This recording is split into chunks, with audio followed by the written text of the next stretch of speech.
And it is my pleasure to have to introduce a little the speakers, because one of them, Piow, I knew him 40 years ago when he was a student, and I myself was working in Singapore. The same thing has happened in Singapore and in Malaysia, that after decades of silence about people who were dissidents and people who had been in the opposition to the government, had suffered in silence.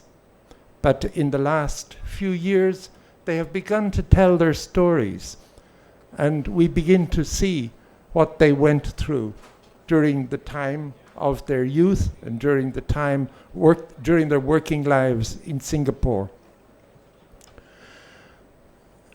Singapore, to me, seems like the moon. The moon is very beautiful. It has a golden face or a silver face, depending on the atmosphere.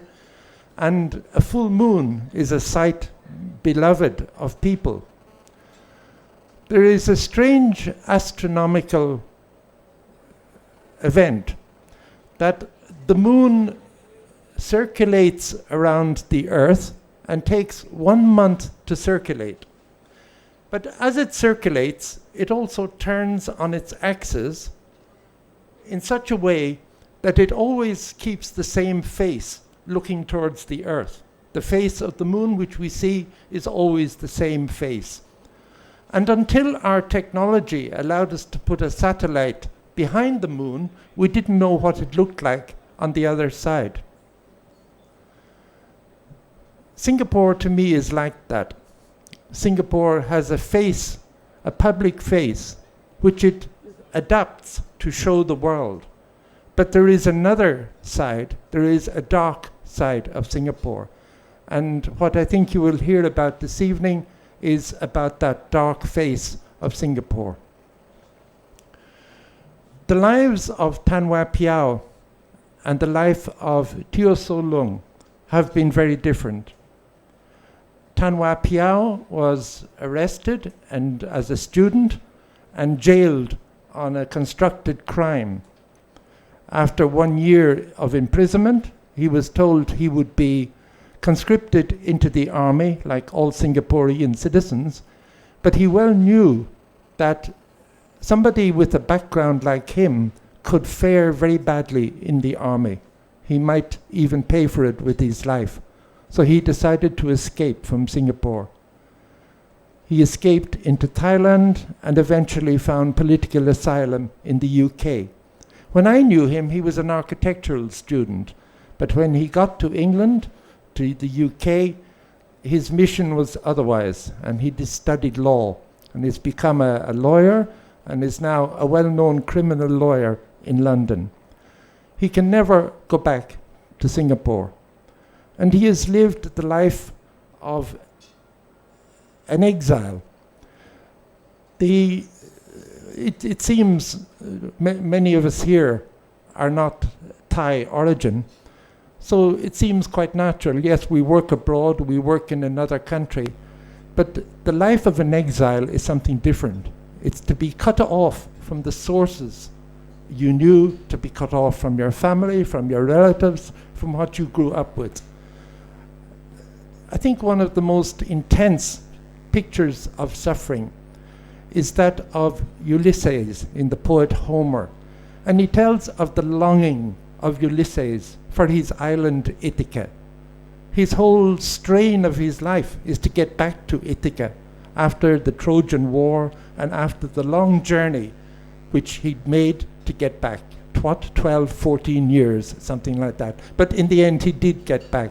But Piow has never got back. So I think that will be an aspect of his story. The story of Teo So Lung is different. She stayed. She ended up being arrested and spending 3 years in jail, in 2 sessions. In 1 session, well, she'll tell the story herself. I don't have to tell you. But what I'm struck by is that her life was interrupted. Her life was spoiled. She couldn't live a free life. She lived as the government allowed her to live, not allowing her to promulgate her ideas, not allowing her to speak openly, not allowing her to write. When you take away freedom, what else is left in life? As I spent about 3 years in Singapore, and I knew so many of students who decided to leave Singapore because they couldn't face such a life. They were the dark side of Singapore, the dark history of frustrated people who left and went abroad, many to the US, many to Australia, where they've lived successful lives because they knew they couldn't live. Others stayed behind, have led frustrated lives, have led bitter lives, because they're not part of the success story. They're not part of the bright, shining face of Singapore, which it shows to the world. So without further ado, I introduce to you Tanwa Piow and Teo So Long. Thank you.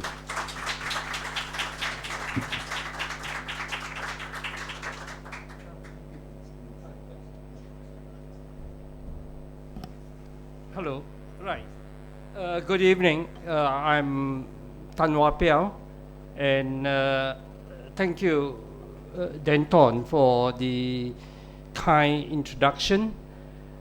I will leave the description of the dark side of the moon to Teo So Lang, because I left that dark side of the moon about 40 years ago, or in fact, to be more precise, 36 years ago. And what I'll try to discuss, it's more the title itself, that is this a prelude to a pre-Lee Kuan Yew era?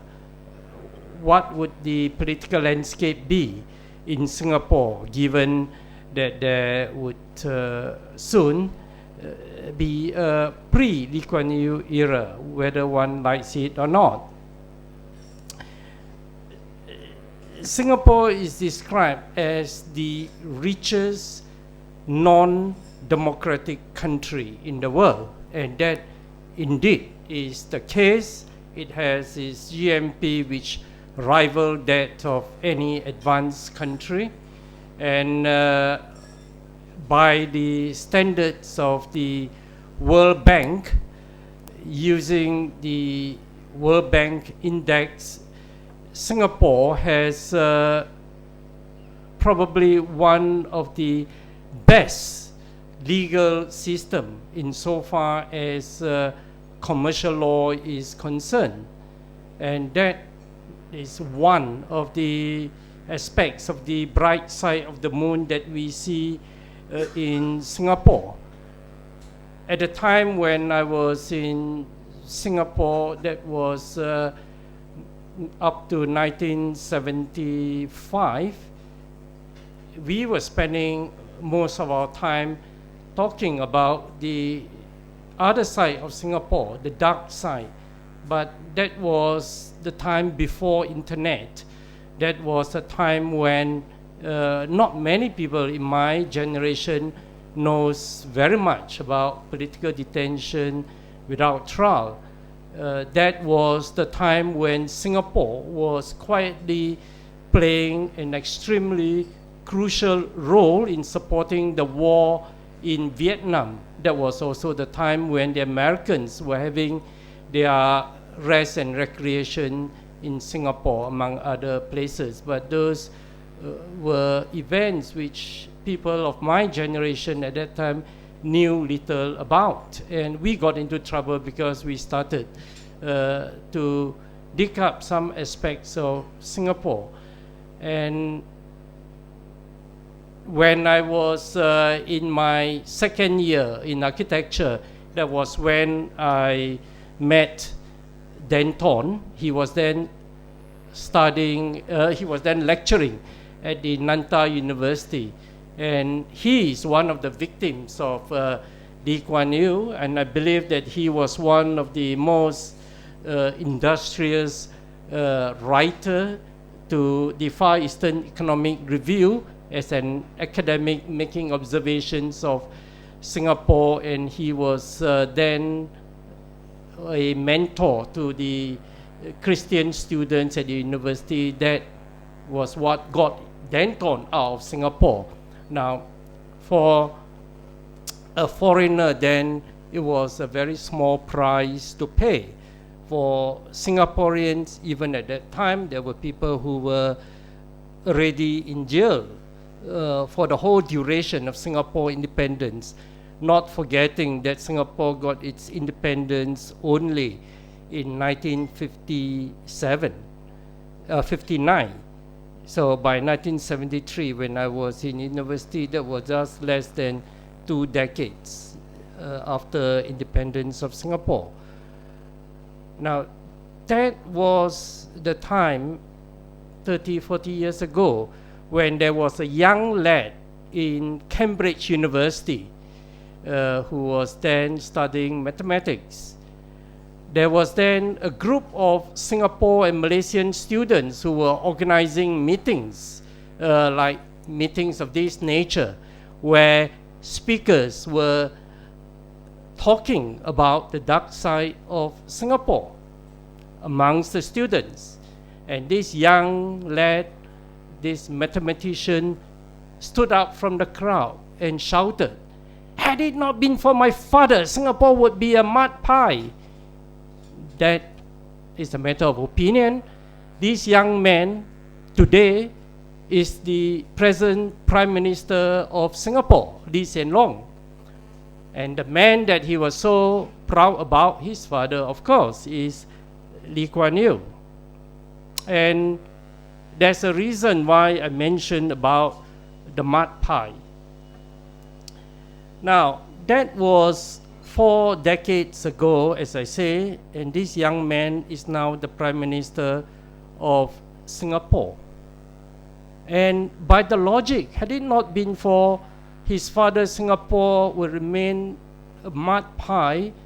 What would the landscape be when the man leaves the scene? Lee Kuan Yew no longer is in office. Probably he still has his influence in Singapore. But as a matter of course, it's no doubt a question that he will eventually be leaving the scene. And what would happen then to Singapore? Would it then revert back to the mud pie, as the son predicted, had it not been for the existence of his father? Of course, he would not say that. Now, the question is, insofar as the economic wealth of Singapore is concerned, the creation of Singapore, I will attribute it to that coincidence of history, where the success of Singapore, the progression from that of a fishing village to that of a first world nation, at least in terms of material, it's not just the creation of one man, as Singapore present day history books would present. Even some of the close colleagues of Lee Kuan Yew who fought with him and was on his side throughout the period, and one of them was the late David Nair, complained in one of his writings that it was not one person who was there to observe the birth of Singapore. And in my own view, it is that combination of the collective wisdom of migrant communities from the Malay archipelago, from the Indian subcontinent, as well as from China, that makes what Singapore it is today. The particularity of the experiences of their forefathers that gives the strength to Singapore. And I'm certain that with or without Lee Kuan Yew, Singapore will continue to prosper. But having said that, I'm not at all suggesting that Lee Kuan Yew did not play any part.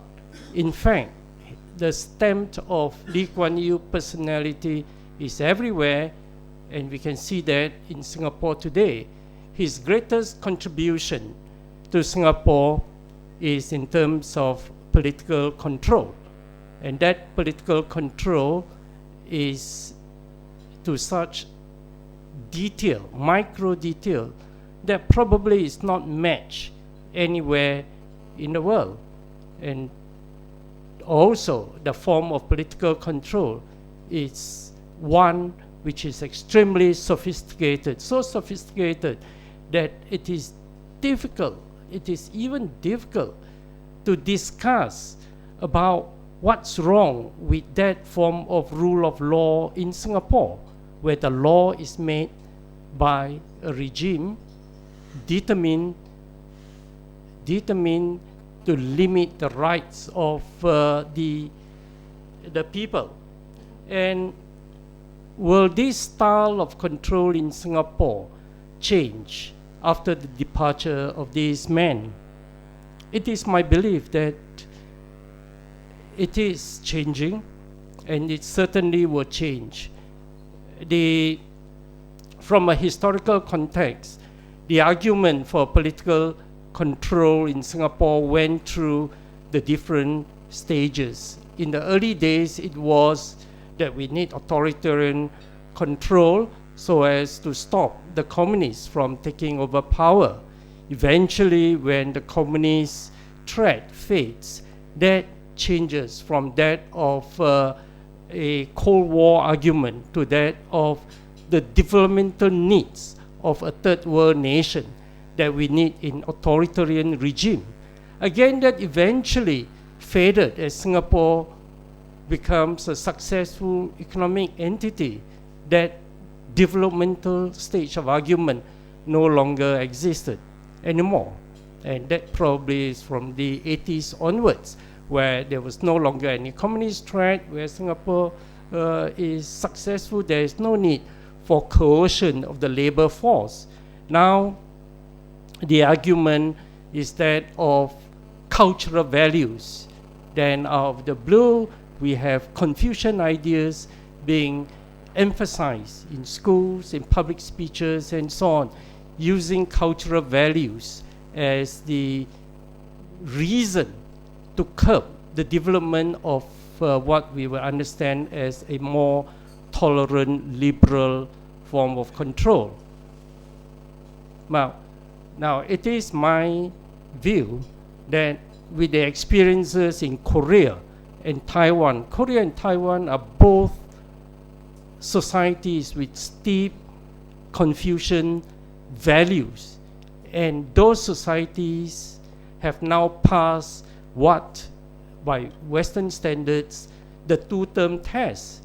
They have experiences of military regime, and that eventually changed to civilian control, and that eventually resulted in a democratic change through two elections over a period of 20 years, where an incumbent party, ruling party, is replaced by those in opposition, and again the opposition is then replaced back by the previous incumbent party. And that is that two-term test that academics talk about. And that happened within the context of an Asian society where Asian values are still intact. So the argument in Singapore that democratic ideals, liberal ideals are no longer compatible with the Singapore society holds little water. And the significance of that is what we saw in the last 12 months, where the ruling party suffered three setbacks. One was during the last general elections. In Singapore context, losing five seats in parliament? Six. Losing 6 seats out of 80-something seats in parliament was regarded as a serious setback for the ruling party. And after that, there was a presidential election where, again, although the government candidate won the day, again, that was a setback in terms of the number of votes cast for the favored candidate. And again, last week in the by-election, there was another setback. So over a period of 12 months, there were 3 major electoral setbacks. What are the indications of these setbacks? Are these indicators for observers of Singapore to judge what would eventually emerge? One of the greatest worry of Singapore are the voters. The voters, which constituted 1/3 of the 2.3 or 2.6 million voters in Singapore who are under the age group of 35. And these are the voters who no longer buy any of the previous argument that you need to curb democracy on the basis either of the anti-communist Cold War argument, or the developmental needs of Singapore, or on cultural values. These voters are young. These voters belongs to the social network generation. These voters are individualistic. These voters no longer buy the argument that Lee Kuan Yew was the creator of the modern Singapore. These youth, these young voters expect the material goods as a fact of life, where they demand more from the government. Since the last election, what happened at the last election was that the ruling party lost one very important asset that they had, and that was the asset of fear. In the middle of the last election, Lee Kuan Yew was trying to save a very important constituency, the Ajunit constituency. He made a speech. He made a speech warning the voters that if you vote in the opposition, you would have to repent for the next 5 years, 4 to 5 years. The word repent itself brought anger, not just to the younger population, but the older population. Lee Kuan Yew said that you do not expect a government to throw in resources in constituencies of the opposition. That was the threat that no longer held any water, and that remark of Lee Kuan Yew had to be his son had to rush out with an apology as part of the damage limitation. And with that threat from Lee Kuan Yew, they still lost the Ajunit constituency. So that magic wand was lost at the last general election. At this by-election, something happened between the general election and the last election. Having lost 6 seats in parliament, we hear now the magic word, transformation. The new leadership led by his son were talking about, we are going to reform, we are going to change the way we do things. The electorates are unhappy with the public housing. The electorates are unhappy with transport. The electorates are unhappy with the increase of migrants. They say that we shall pump in money. The electorates are unhappy with the enormous high wages of ministers. They say we cut the wages. But that transformation was designed to entrench the PAP, the ruling party. It was not designed for any thorough reform of the whole political system. Now, so first, Lee Kuan Yew tried the magic wand of the stick, the threat. That threat did not work.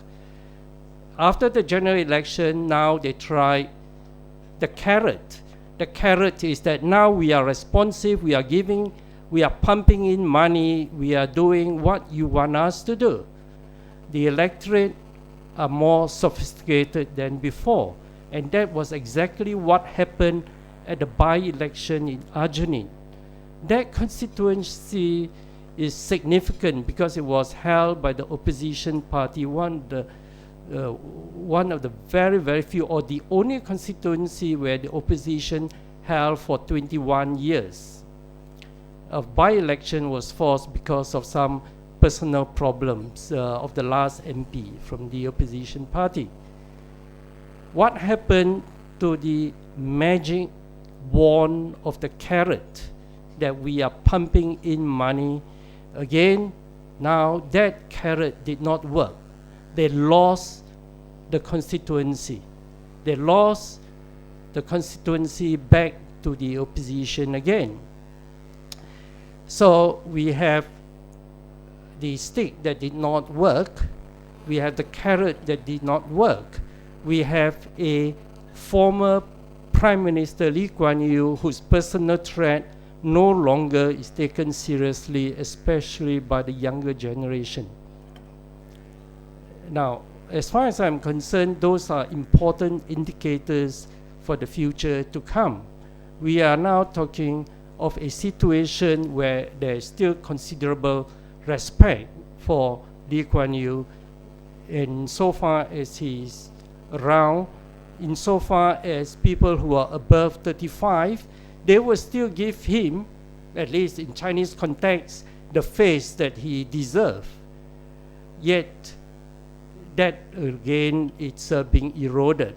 The situation would be certainly worse once he is no longer in the scene.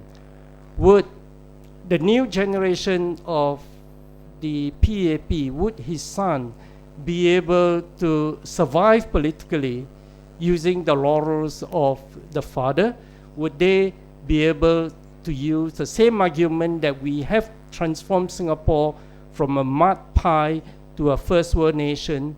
I believe not. I believe the younger generation are no longer contented with the material progress of Singapore, and they want more. And the sort of more that they want is something which is expected by the internet generation. They want openness, they want transparency. And the one very test which the PAP, the ruling party, I believe, will not be able to deliver, and that one test is, are they willing to give up the control, the editorial control of the Straits Times? Are they willing to give up the control of the audio and visual media? Now, for you journalists, you are familiar with the control of newspapers, you're familiar with the control that Murdoch has over editorial policies of the Sun, the Times, and so on. So, on the face of it, it appears to be nothing wrong with newspapers having its own bias. But Singapore is a different context because there is only one paper, the Singapore Straits Times, that holds the monopoly of the paper. And if in a political system you do not, then if you have a monopoly of one paper, then the quid pro quo, as in the case of BBC, it has to be balanced reporting. Balanced reporting is no longer, was never the case in Singapore.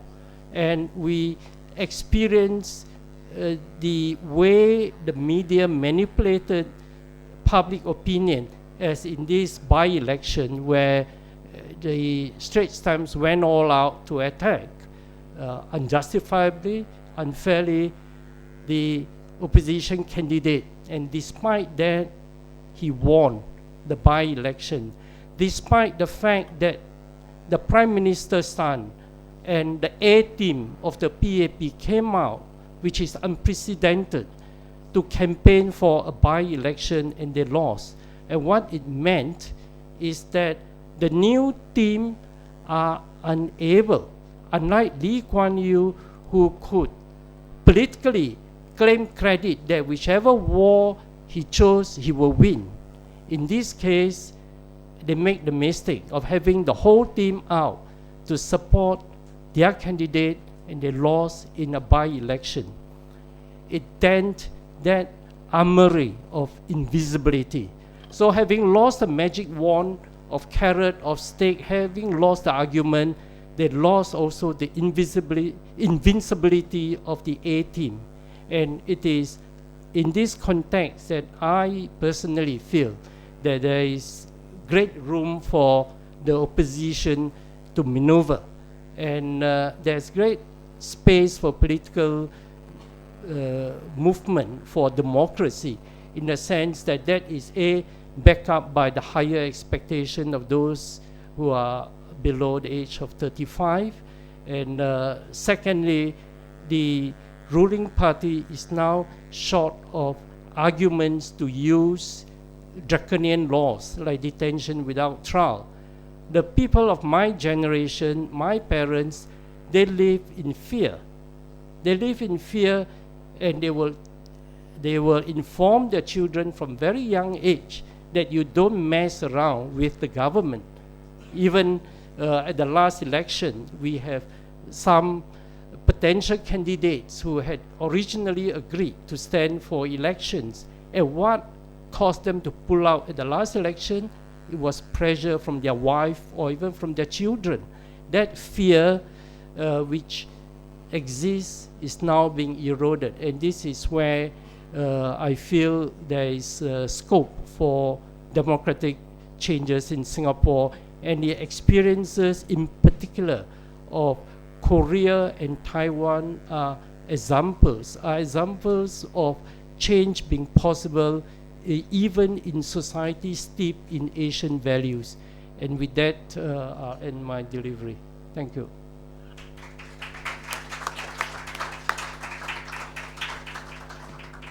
Yes, thank you very much, Piow. We've the experience of listening to a man who lives on his eloquence in the courts and has the freedom to do so.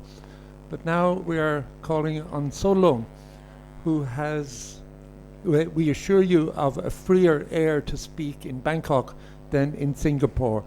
But she is more used to being restricted, more used to being threatened, and for her, well, I'm fascinated to know how it will compare with that of her colleague, Piow.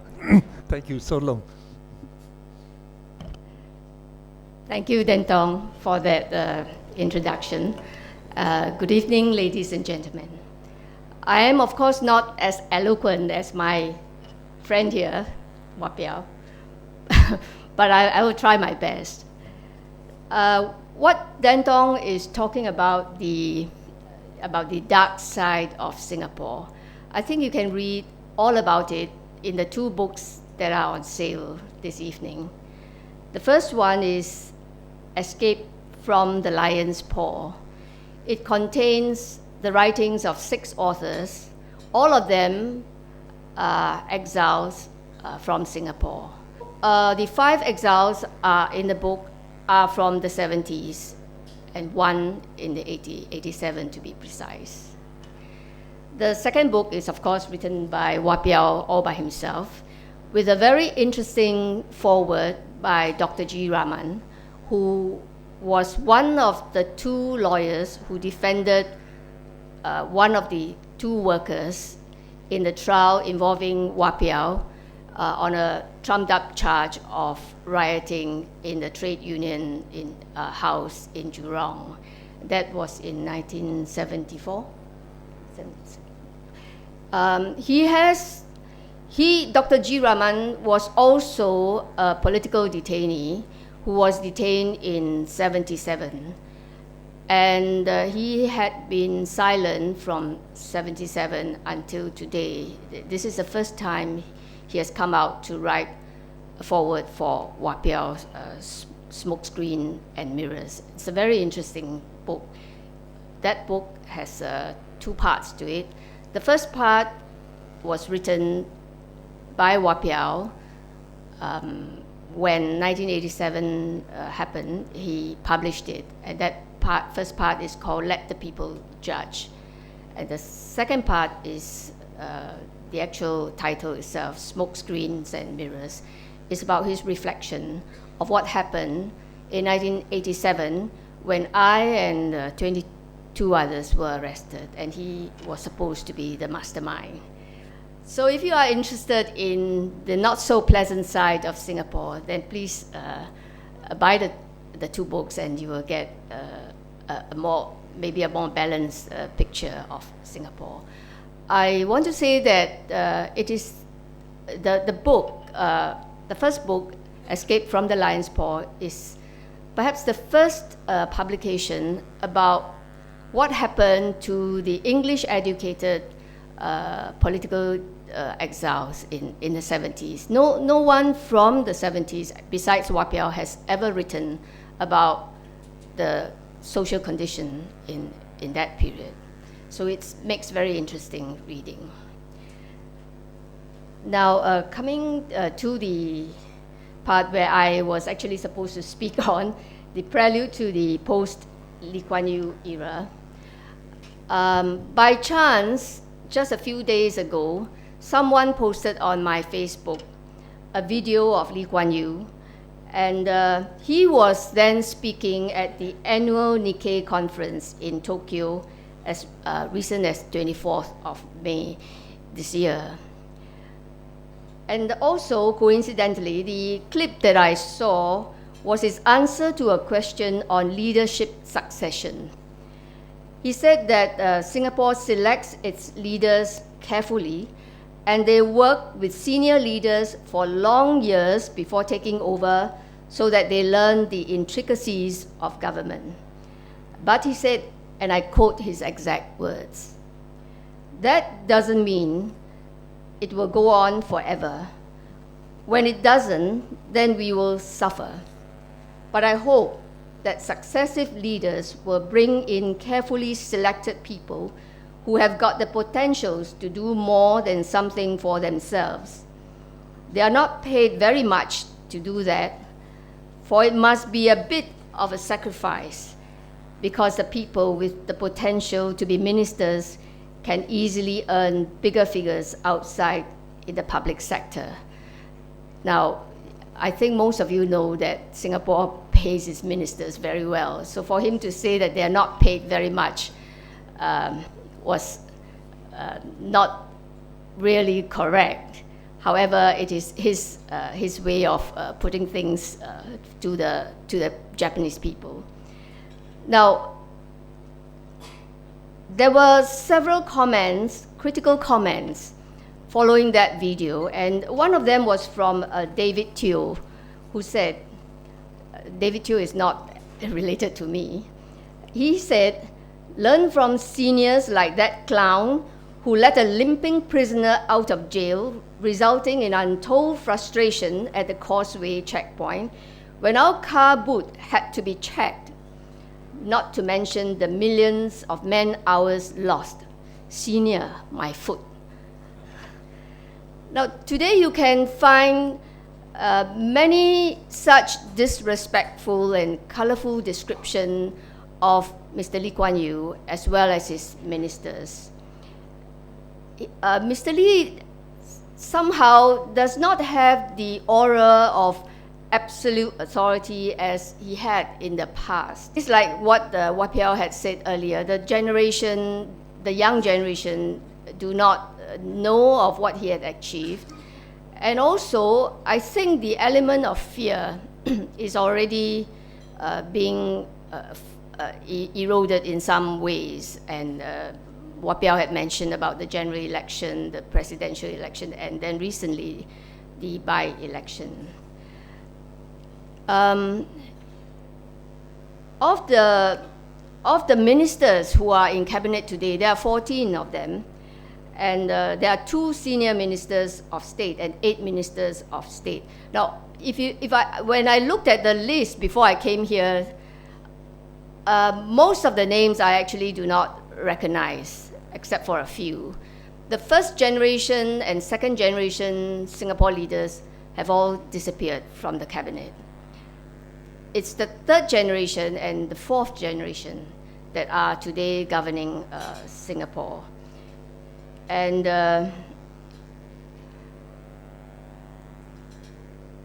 how many of these have the capacity to rule like Lee Kuan Yew, I cannot see any of them behaving like Lee Kuan Yew. Lee Kuan Yew has that somehow that aura of power where people do not wish to confront him. People rather follow his instructions and do what he wants them to do. But today's leaders, even Mr. Lee Hsien Loong, the Prime Minister himself, I don't think he has that powerful image to frighten any of the younger generation. And that's why you see the Hougang by-election was very interesting.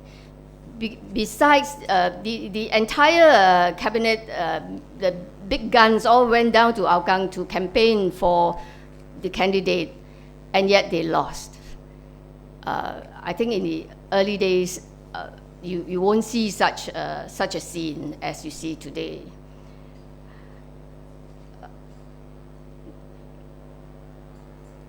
Now, with the world economy going down into a deep recession, the second and the third generation leaders of today have to find ways of making Singapore tick. And one of the most important thing that they did was to have the casinos. I'm sure all of you know about the big casinos that we have in Singapore, and it's doing very well. We are really a gambler's paradise today. However, when we have gambling as the investment in Singapore, there are also consequences, and we somehow see that the population also become quite attached to all these casinos. Even from the heartlands, I think last year there were busloads of heartlanders, the HDB estate heartlanders, who go down to the casinos to gamble frequently and lose their money there. And they had to actually stop the buses from ferrying these people there free of charge. So besides these casinos, what do the government do to try and attract people to this little island? I can see that they attempt to attract the rich to Singapore. And Sentosa Island is really a playground for the rich today. We have the yachting club, the 1 Degree 15 Marina Club. And that club advertises itself as your luxurious playground by the sea, gateway to a wondrous world of unrivaled luxury. More than just a club, it is unprecedented lifestyle destination. So we have all these properties being sold to the rich and the powerful, and we hope then to attract the wealthy to Singapore. Just last year, I actually participated in a general election in a small constituency in Jurong. And I didn't know why. Singapore has two types of constituency. One is the single seat constituency, and the other is a group representation constituency. Sorry, I actually gave the wrong numbers to my friend. A group constituency in Aljunied has actually 4 members of parliament, not 5. So actually the opposition has 5 seats, not 6 seats. He was right, I confused him. Now, I was in Jurong in this single seat constituency, and I didn't know why the Jurong group constituency, which was a big constituency, this single seat constituency was actually carved out of this group constituency. And I didn't know the reason until I went there to campaign, and the PAP were distributing this pamphlet which described Gateway project, with a 70-hectare regional center which promises employment, business opportunities, new offices, shopping malls, hotels, leisure attractions. And then when I read that, I understood why this single seat constituency was carved out of a group constituency of Jurong. The reason was very simple. When I walked around, I found that this constituency comprised elderly people, sick people, unemployed, underemployed. And they don't fit into this gateway image. So they took it out from Jurong. So in similar projects are popping up here and there in the island.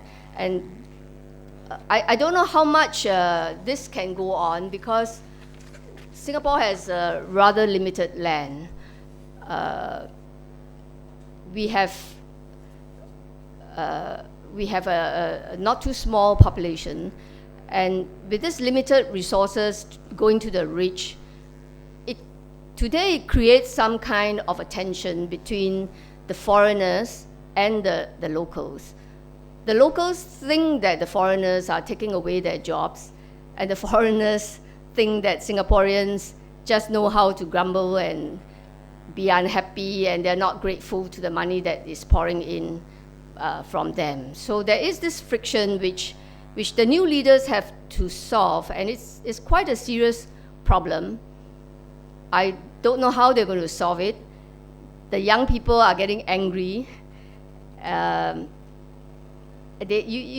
internet is a powerful tool, and they have been criticizing the government and making all kinds of comments on the internet.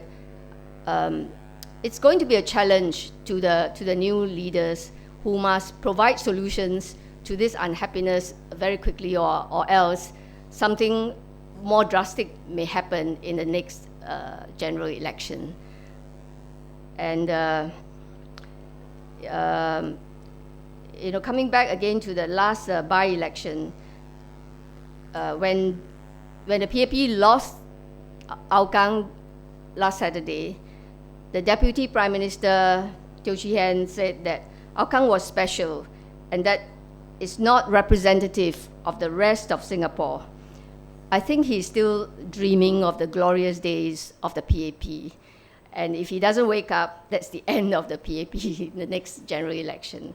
So my conclusion is that the new leaders will not have it as good as Lee Kuan Yew during his reign. So that's all I have to say. Thank you.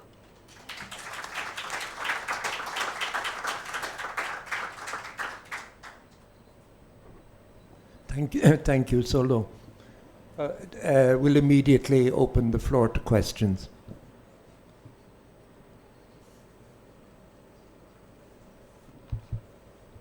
Hi, I'm Marwan Mark of Enterprise Service.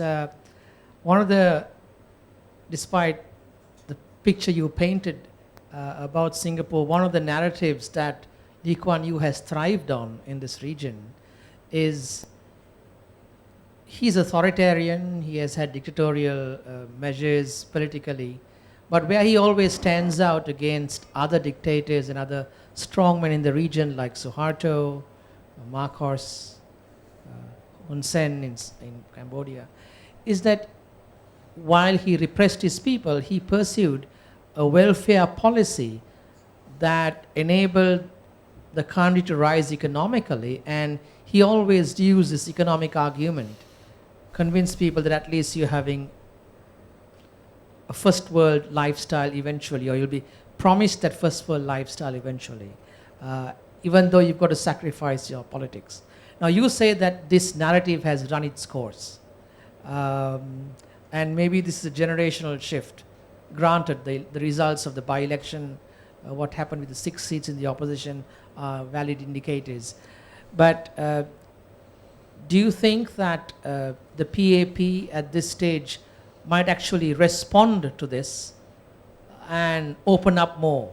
In other words, realize that, well, like Taiwan and South Korea, as you mentioned, they've got to be receptive to public empathy and ease up on the script. Because the impression you gave is that they are going to keep controlling the script. They are going to go down the road that Lee Kuan Yew did, and that's going to spell doom. But is it possible that they might be intelligent enough to open up and say, look, we've got the goods, we've delivered the goods, the economic argument has worked, and there's a political deficit, and maybe we should open up.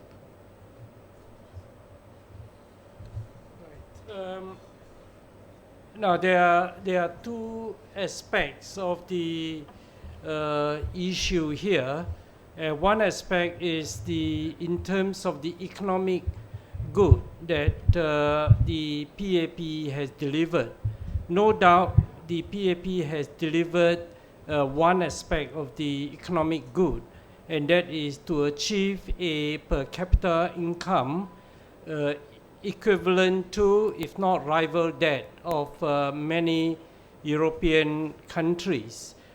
I refer you to one very interesting set of statistics that was published in a, if not government controlled, but certainly a pro-PAP blog called SG Hard Truth. And that's a recent article by Tomiko, who is he still the ambassador at large?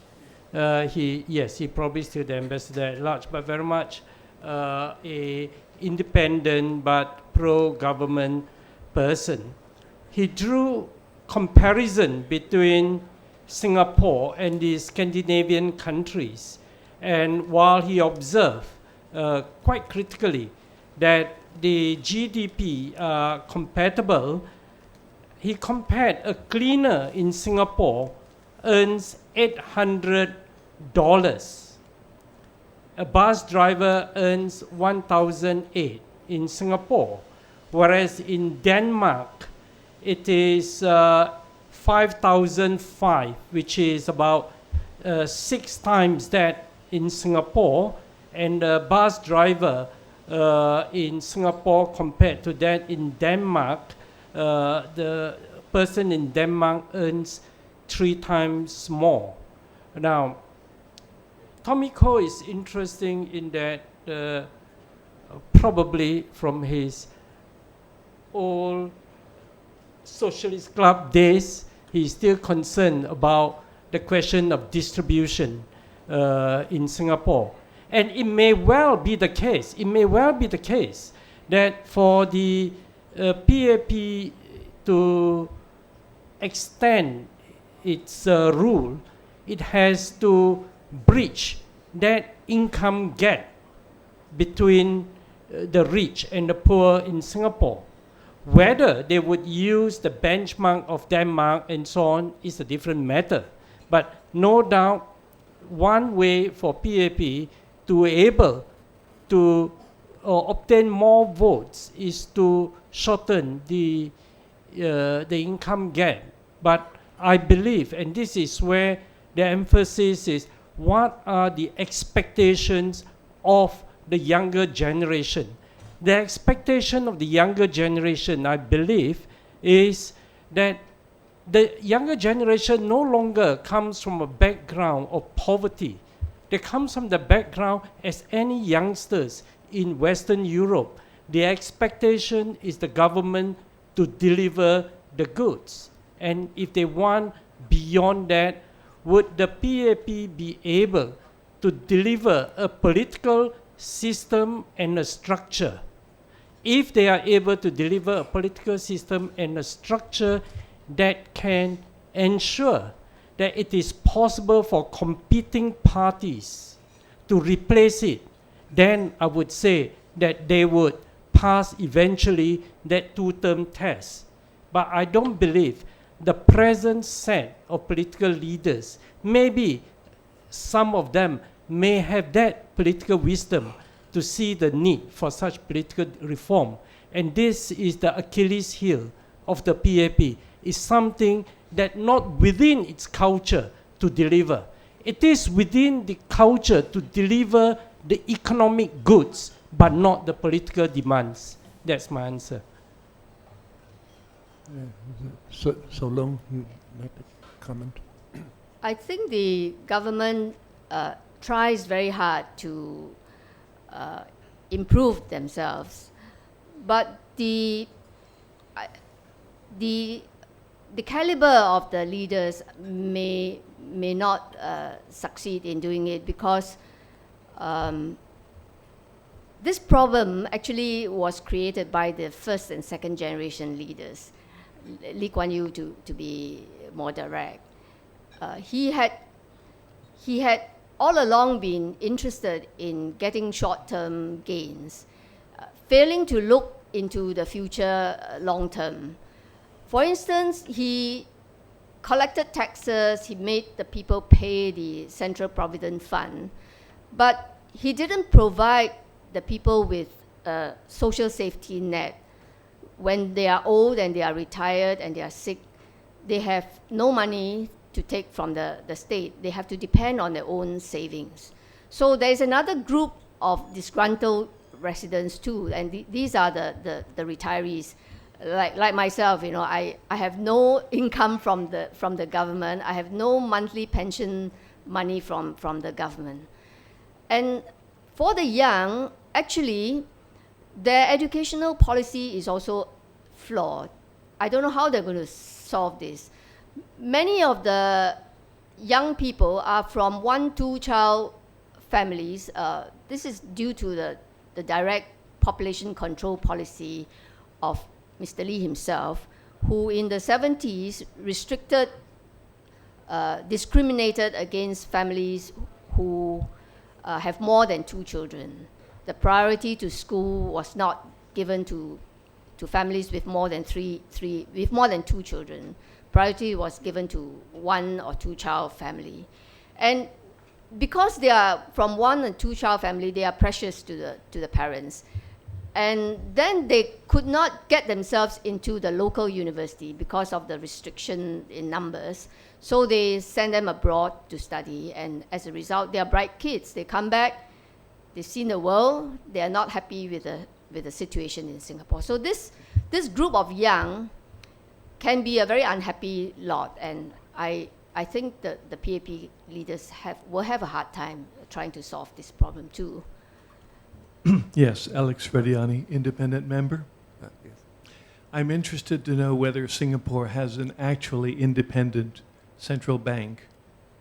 It is being increasingly understood that most countries' central banks, despite their official structure, are in fact consortia of private banks like the Federal Reserve of the United States. So what I'm curious to know is whether or not Singapore is structured like this and in fact has a private group of bankers behind their central bank. Can you comment on this? I'm not an economist, but I believe that insofar as the banking is concerned in Singapore, the whole control of the banks is very much within the control of the state, if not the party itself, and there is very little room for actually in a very ironical way, in one book which I read, and that is by David Harvey, who is anyway a left-wing geographer, one of the best read left-wing geographer, and critic of the capitalist system. Strangely, either by error or whatever, it describes Singapore as a communist state. In that sense, the state plays a very central part in Singapore, make no bones about it. But Karl Marx did not anticipate that the managers of such a state could form a new class of its own, and that probably is Singapore.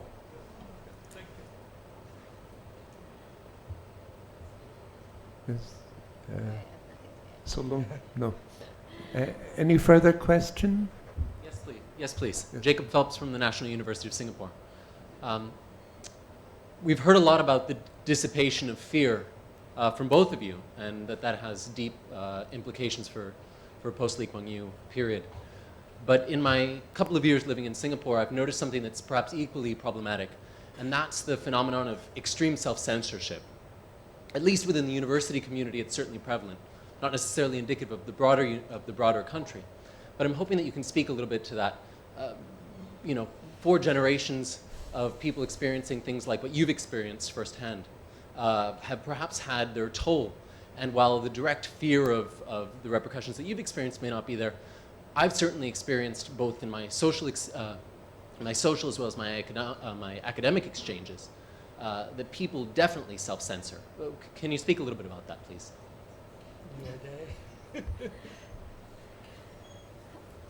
It's an interesting question. In the 1985, I think, the government censored foreign publications with a new law. It's called the Newspaper Printing Presses Amendment Bill, which of course was passed into law. And the Law Society commented on this piece of legislation. I was in the subcommittee looking into this piece of legislation, and we commented on it. Lee Kuan Yew was absolutely mad. The crux of that bill was that the government had the power to gazette any foreign publication that interfered, they call it dabbled in domestic politics. That's a very wide term.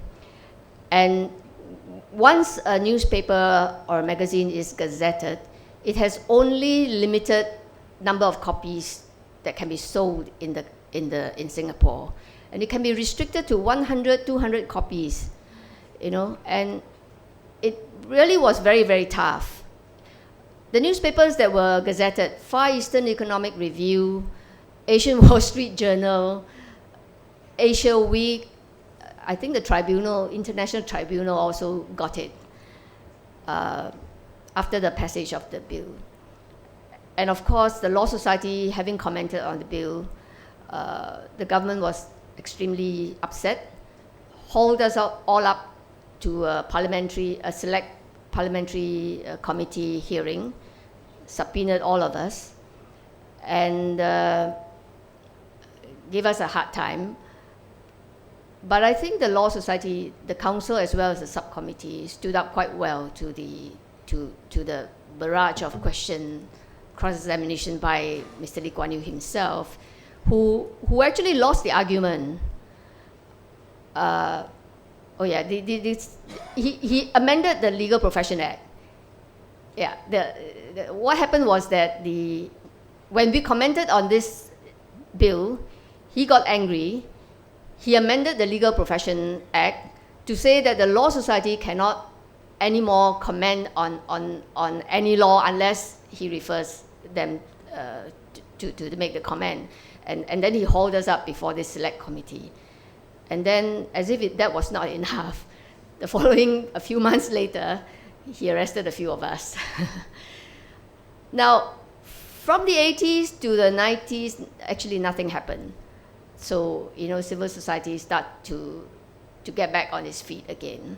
And then we have the September 2011, the disaster at the World Trade Center. And following that, there were Malays who were arrested. And in total, this is under the Internal Security Act, there were 80 of them being arrested under the ISA. And until today, which is more than 10 years, about 17 are still in jail. So what you say, I think, is true. I'm no longer in touch with students. I don't know what happened. But there's a lot of self-censorship going on. We try to do something, and somehow others will tell us, be careful, don't do this. And then, like my friend here says, in the early days, my parents used to tell me, don't meddle with politics, you get into trouble. And then I went and meddled with a bit of politics and really got into trouble. So it's a lot of self-censorship. But I have faith in the younger generation. They seem to be fearless. Maybe because the September 11 arrest did not concern others except the Muslims, and it was a terrorist attack, the result of a terrorist attack. So there was not there wasn't a mass arrest like in '87 where 22 people, mostly professionals, were arrested, or in the '77 arrest where more than 40 people were arrested, or in the earlier 1963 arrest where 120 people, a lot of them professionals, doctors and economists and university graduates, were arrested. It wasn't that kind of mass arrest. So for 20 years, there wasn't this kind of arrest. The young people below 35, they didn't know what happened. They didn't know about the ISA, and they came out very good, fearless. So it will be a challenge to the PAP government. I'm quite sure of that. Whether the government will use the ISA again, I don't think so, and I hope not. Yeah, does that answer your question? Further question? Thank you. My name is Colonel Acha. I'm from the Royal Thai Armed Forces. I would like you to shed some light and comment. Some people say that the ends justify the means. If the focus of leadership is to ensure the country will prosper or stabilize, maybe one has to a bit of trade-off. And since there was some keyword, you mentioned communism and you mentioned September 11, and as a current observer or analyst, sometimes I'm very confused. Even September 11 in YouTube, they have other perspective. Somebody said maybe not Bin Laden at all, maybe even the conspirator. Or when you mentioned communism, my father was a soldier fighting communism. And now the communist country, they are almost look like capitalist country. You look at the Vietnam and China, Sony and Daikin, all the capital investment actually go there. So what's happening? And so please give us some wisdom on this, how we can move to the future with a better style, green energy or whatever. Thank you. So some wisdom, please. I try to answer this, and I think that that whole notion of the end justifies the means, which almost is the mantra of Lee Kuan Yew. I delivered the goods, and to deliver the goods that you now enjoy, the stick is what I need to wield. In earlier times before knowledge becomes more easily accessible, in times when people don't travel beyond, probably in the case of Singapore, a few hundred miles or even outside the island, that kind of argument holds some water. It's a generation thing.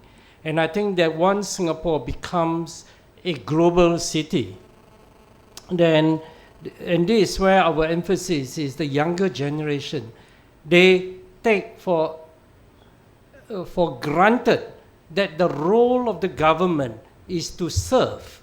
The role of the government is to deliver the economic goods and to ensure that there is an egalitarian distribution.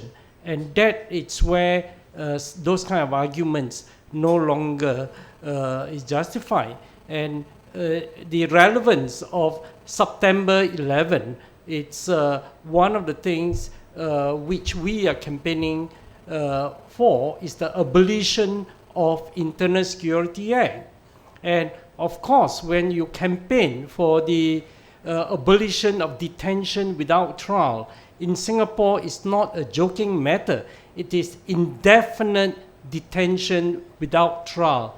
Even in Thailand, today I was talking to a law commissioner, and I was in fact quite surprised, although my friend Danthong is not quite convinced of what I heard. In Thailand itself, detention without trial theoretically is for a period of 7 days up to a maximum of 28 days. Okay, that's theoretically if the law is put in practice, and then there is supervision of the court. That is Thailand, which by any standard is not materially comparable to Singapore and probably has more security issues than Singapore. In Singapore, detention without trial is indefinite. We have, of course, most of you might have heard, a person by the name of Chia Tai Po who was detained for a period of over a quarter of a century without trial and never charged in court, not even found with any guns under his bed. Now, the argument for the abolition of ISA quite often run into difficulties with that kind of comparison that, well, if we do not detain people without trial, then we have the 9/11 at our doorsteps. And I was then recently, or I did mention in my book, when I compare London with Singapore, the whole of United Kingdom is probably controlled by people in 1 square mile of London city. You have the banks, you have the church, among other things, the lawyers, the law courts, and parliament, the financial, political, judicial centers are all in that 1 square mile. London faces far more severe security threat. No doubt in Singapore, one can argue the threat is equivalent. But then London need not have the same set of detention without trial. There are still degree of control, there are still limits. And the more people travel, and Singapore is a global city, so you have global citizens, the more that such knowledge are imparted. That kind of argument that we have no choice but to run an authoritarian society no longer holds water. Take Korea as an example. Next door to Korea is North Korea with a nuclear threat. That doesn't mean that they need to have that degree of micro control as in Singapore. And I believe that knowledge and the internet period has transformed people's perception, and no longer in running a modern society you can afford such kind of illiberal political control. The PAP are very good with words. In the 60s and early 70s, they use whoever they take in under the Internal Security Act, they refer to them as communists. Then in 77, they invented this word Euro-communist. We actually do not know what it means, Euro-communist. And then in the 80s, they invented Marxist conspirators.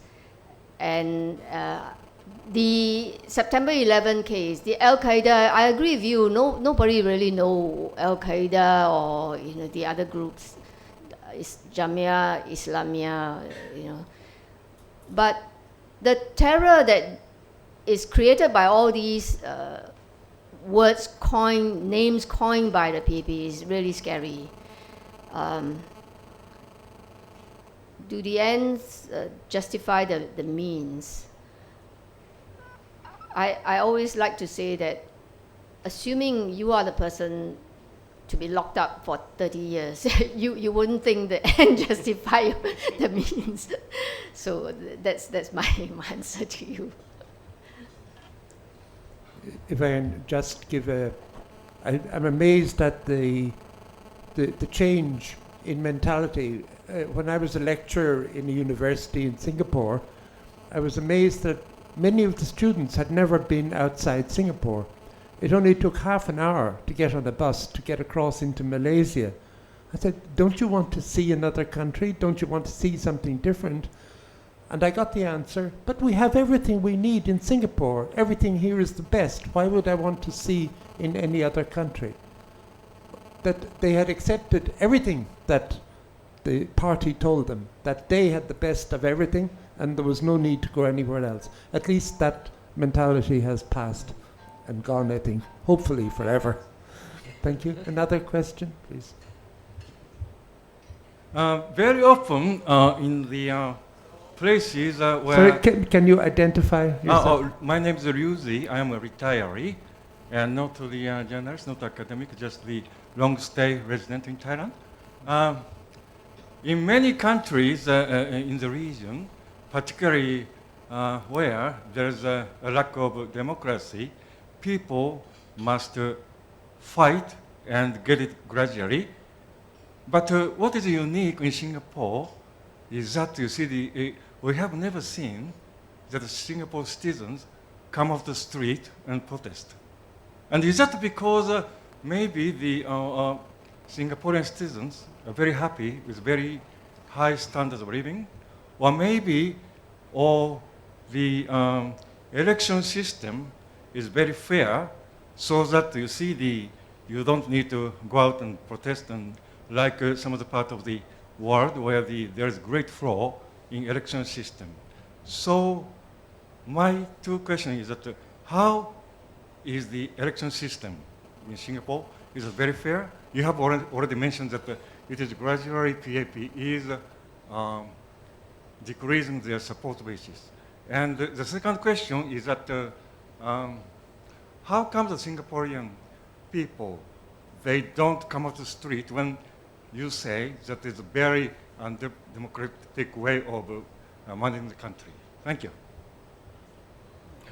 It's your area of expertise. Is the election system very fair? I think as far as the voting process is concerned, I think it's pretty okay. But the days of campaigning and the way the media reports the campaigning of the opposition and the PAP leaves something quite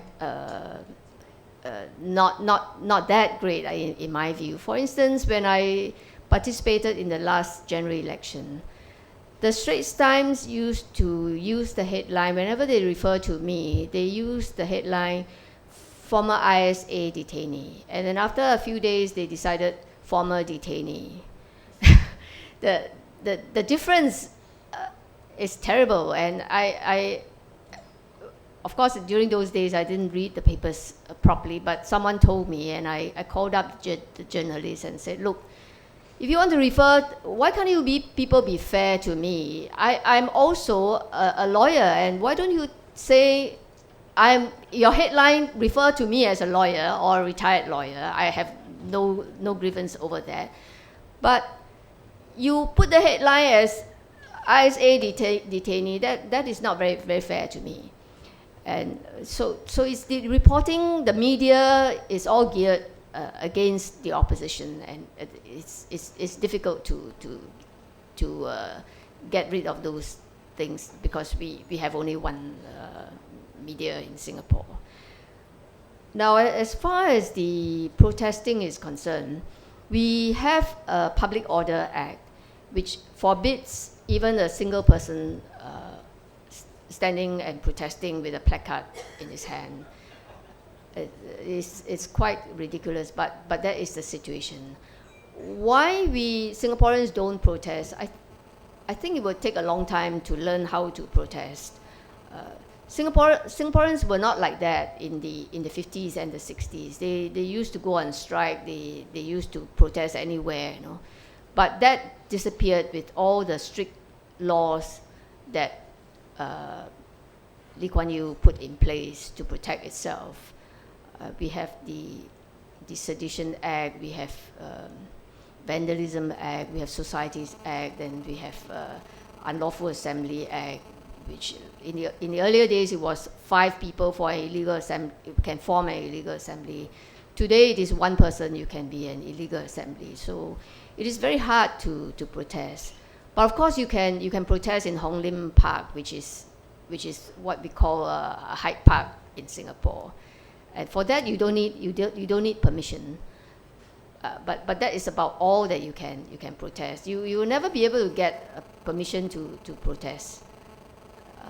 The SDP, the Singapore Democratic Party, tried, but they don't get the permission. So they protested and they all got charged in court for unlawful assembly, for all kinds of things. And they went to jail, 1-2 weeks in jail, pay heavy fine for those people who cannot go to jail. Hasina Kayakuti, freelance journalist.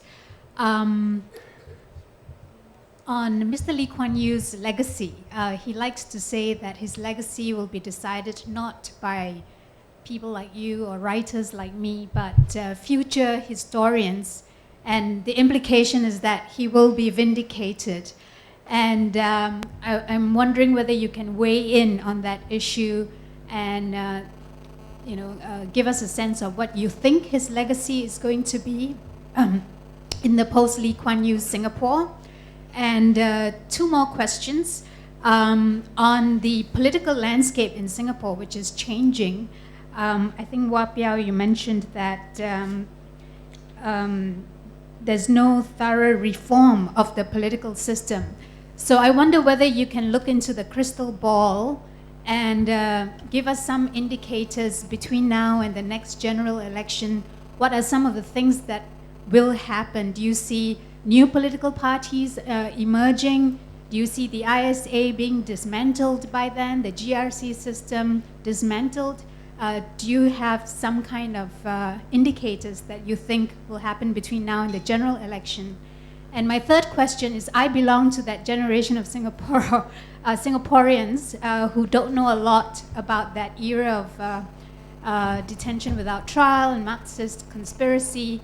And from your books, can you give us 1 or 2 very salient examples of that period, life in prison, and how has that changed today with how they're treating detainees or prisoners? Thank you.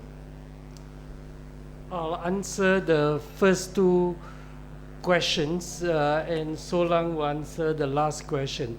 Insofar as Lee Kuan Yew's legacy, I can't remember now which political observer who make the point that politicians always end up in disgrace. And that to some extent applies to many British politicians. And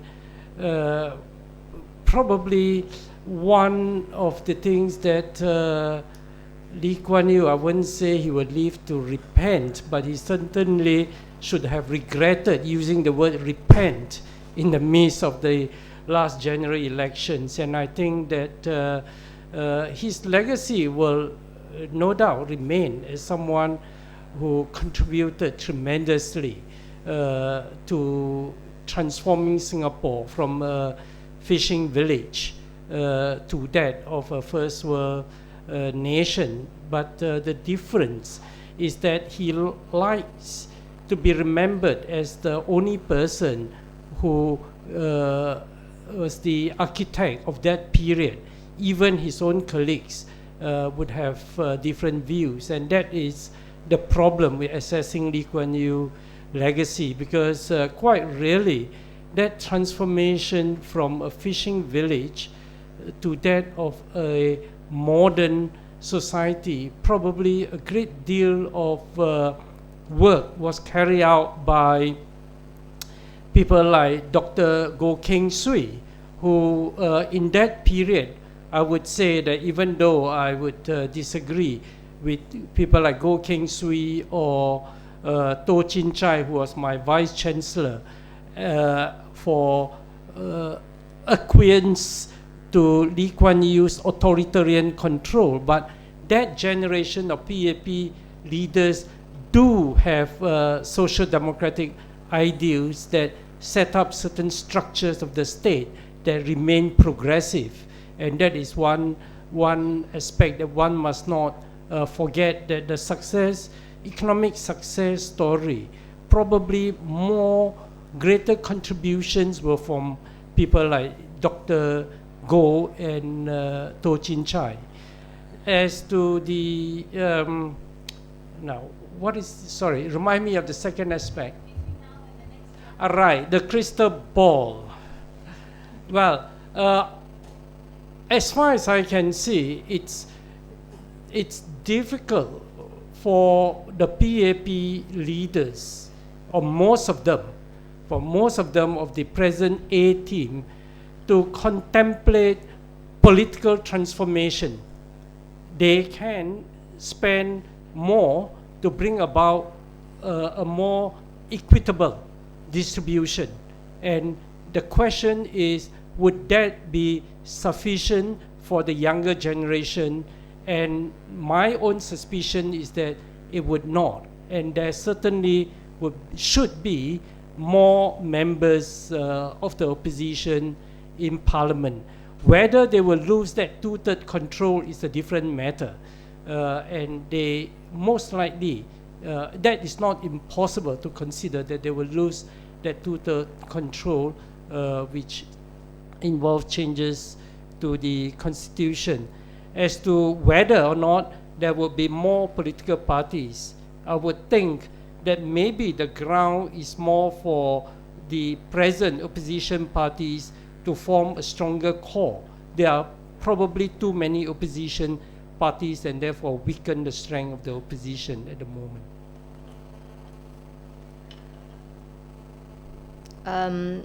For the general election, the GRC that you were talking about, I think the PAP did consider whether they will lose one GRC or two GRC at the last election, and as a result, they actually reduced the number of candidates in the GRC to, most of them were just 4 candidates rather than in the past 5 or 6 of them.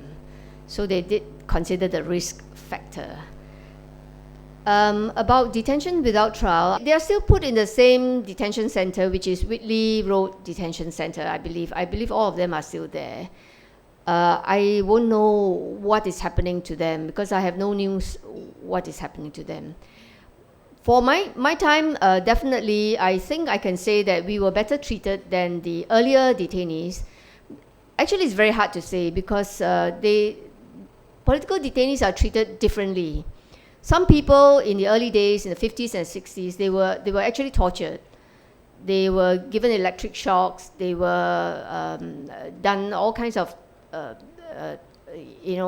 mental torture, put in dark room for days on end, or put in very bright rooms for cells for days on end. And the condition can be very filthy in the early days. The police station, like the Central Police Station, where Dr. Lim Hock Yew, who was detained for 20 years, said in his oral history to the National Archive that the conditions in the police cell is really not for human beings. There were bed bugs and it's just filthy.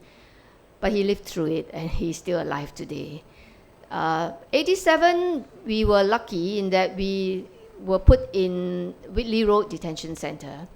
Again, the treatment for various people differ. Some of them were badly treated, i.e. they were hit, they were thrown cold water, they were of course put in the cold room and didn't sleep for 2-3 days, and then they have confessions extracted. My name is Josh Hong, and I'm a columnist for Malaysia Kini. If you follow Malaysian news, you will notice this online newspaper. And actually, I just came back from Singapore yesterday. I spent 2 days there meeting up with friends and all that. And we had some interesting conversations, especially in light of the Hougang by-election. And my impressions is like actually a lot of Singaporeans of my generations. By the way, I got to know Piow because of whatever happened. My dad told me about that, and I went to Chinese school, and my teachers, some of you like you, it's like they're Malaysians, but because they attended Nanda and then they were banned from Singapore even until today, although they have relatives or friends in Singapore, but they can never go back there. But this is just side issue.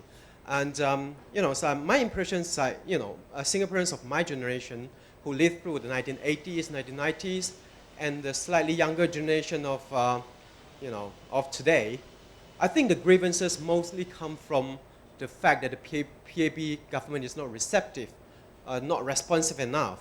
And one of my friends actually said, our population increased by 1 million over the last decade, 7 or 8 years, but the government has not done enough to improve the infrastructure. So that's why we're frustrated with the MRT. And I was thinking what, you're frustrated with your MRT, which is one of the most efficient in the world? And then says just because of 2 breakdowns, and then you guys are all, entire Singapore is actually, right up by that. And And then the other was saying like, it's like we have all these rich people coming in from China, we don't know what they're doing, where the money is from, and then the Ferrari case, the crash accident. It is these people that our government is supporting, giving them scholarship and all that. Listening to Chinese Singaporean complaining, making all these xenophobic statements against Chinese nationals, it's like, there's nothing more bizarre than this to me. So it's like, a lot of their grievances actually targeted at the lack of responsiveness of the PAP government, rather than questioning the political system itself. So it's like, although for all the media hype up over Hougang over the last general election, I really, I have these reservations, like to what extent are Singaporeans ready for change? For the fact that, you may be aware of the fact that the opposition parties last year even had difficulties coming out and saying like, we are ready to form a government. No, they actually didn't say that. So some of them actually said like, we will be happy to have more opposition members of parliament, but we're not ready to form an alternative government. So I don't know to what extent does that reflect the yearning for change, how substantive it is. The resentment, the grievances, can they be long-lasting, and would that actually trigger a rethinking of the current political system imposed by the PAP, and to be precise, imposed by Lee Kuan Yew himself? And this is my burning issue for now. Thank you.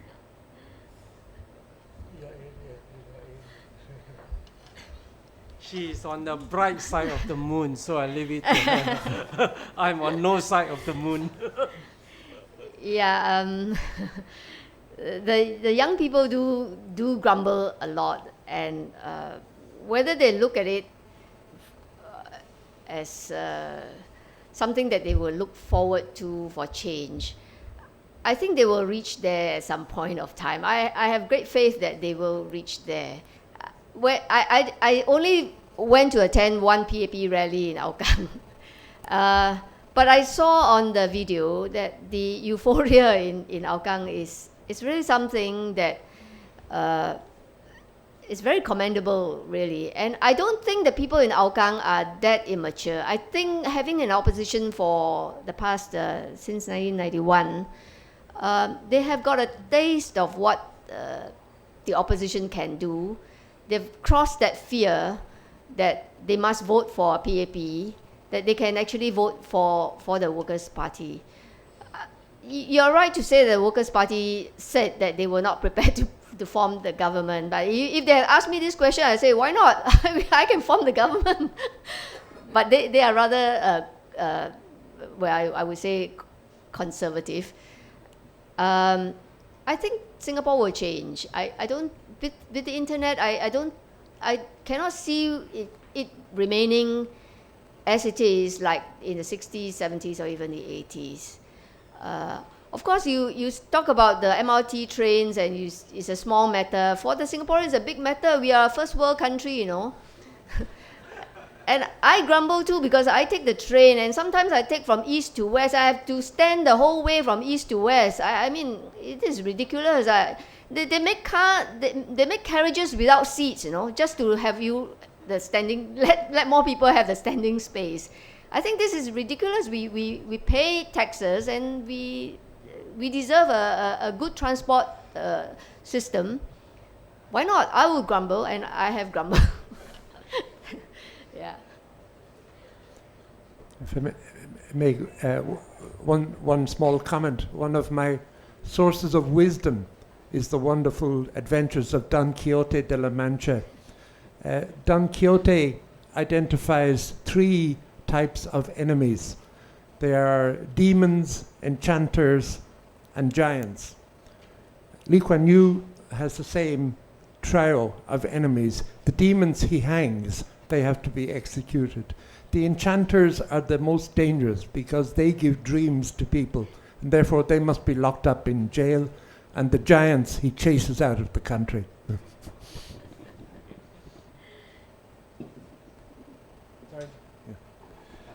Hello, my name is Bill Barnes. I'm a Bangkok-based journalist. I just wanted to pick up on something that the chair said earlier about Singaporeans being very comfortable in the past and perhaps smug and complacent.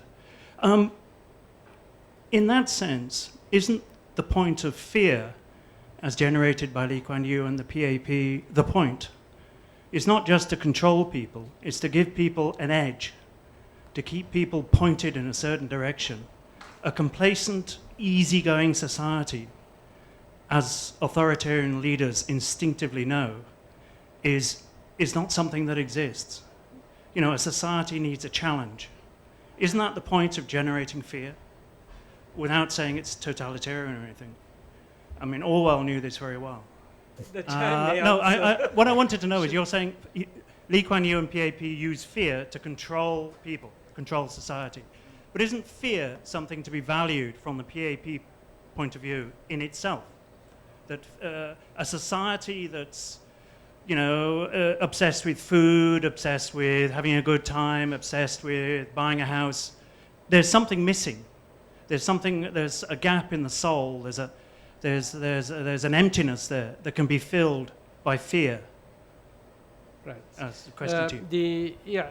There are two aspects to fear. One aspect of fear is at a personal level, and that it's the consequence of doing A, and how the consequence of that would affect your career and so on and so forth.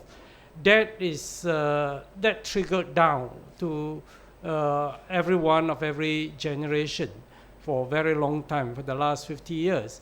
The second aspect of fear is more at the national level, and this is where that siege mentality.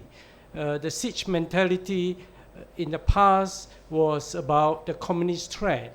At one time it was about the Malay archipelago, and to some degree that was instilled amongst young Singaporean men who had to do national service and so on. That kind of inculcation of the siege mentality. And in 1987, when they could no longer point to that siege mentality coming from the region, then they have to invent something out of the blue called the Marxist conspiracy, even though at that time the Malayan Communist Party was busily preparing for the peace talk in Thailand. Now, so it's that level, and the fear factor is a premium for political control. Earlier, one of the questioners asked whether or not, for us, when we talk about that fear is declining, whether that reflects the true situation. But in a strange way, people in the opposition also has to inculcate that fact that a lot of the times the fear may not be real. Like for a long while, people were afraid of voting, thinking that your vote would be, you'll be identified as voting for the opposition, when probably, in fact, that could not be carried out. But the government probably was quite happy to let that type of rumor, that kind of ignorance about the reality continue to inculcate that personal concept of fear when they are unreal. I mean, give an example. Fear is not something that it's of the past. I mean, I have a very good friend of mine who is a business person. He lives in London, and he went to Singapore and was talking to a Singapore lawyer who is not known to me, and he mentioned, I have a very good friend in London. He is Piow. Do you know him? And the immediate response of this person, who is non-political, who is a professional person, has to tell him that, no, you must not mention his name. You must whisper. And I mean, in fact, even if he shout my name, nothing would happen to this lawyer. But is that that kind of fear that is so ingrained in the psyche of the population. I mean, recently when writing this book, I was reading through reading through some of the parliamentary debates about the abolition of ISA. Those debates took place in 1989. That was when they were arrested, or soon after they were arrested. And there was one PAP MP who was speaking in parliament. He is a member of parliament, talking about a serious matter about people detained without trial. And he was telling the parliamentarians of his own party, we hear these days Tan Hwa Piow is having tea in London with many of our Singaporean young people. What should we do? We can't stop people from traveling, can we? We can't stop people we can't stop him from inculcating ideas into the minds of our young people.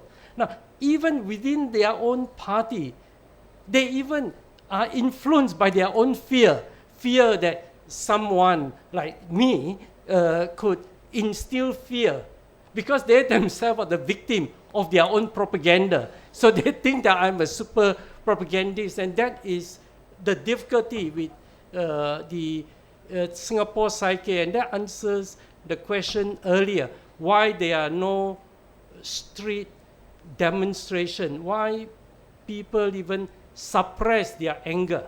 And probably you need that kind of freedom in a society to be able to to think freely. And one of the example, one of the correlationship to lack of political protest is lack of political cartoonists in Singapore. I'm not sure how often do you see cartoons on Lee Kuan Yew, and I don't think there isn't many.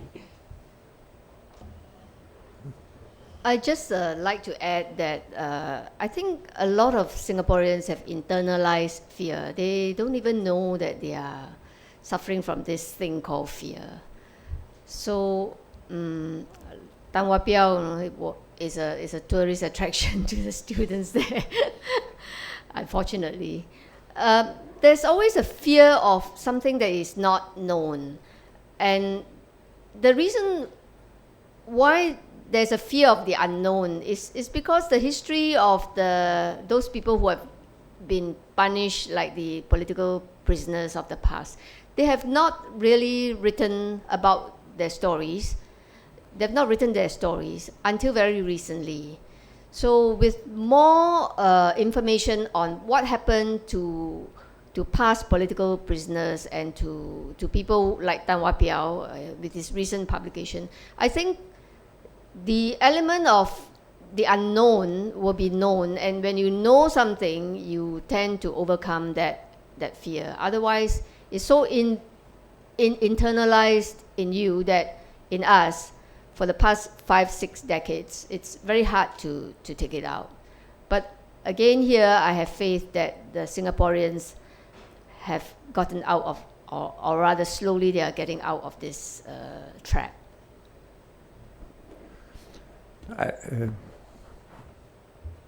Hello, my name is Teddy, a club member.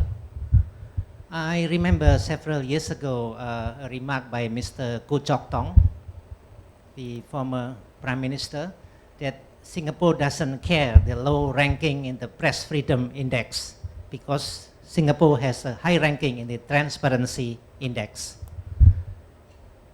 So I wonder if he still thinks that way, because my view is that the main threat to Singapore, just like Malaysia, is the internet.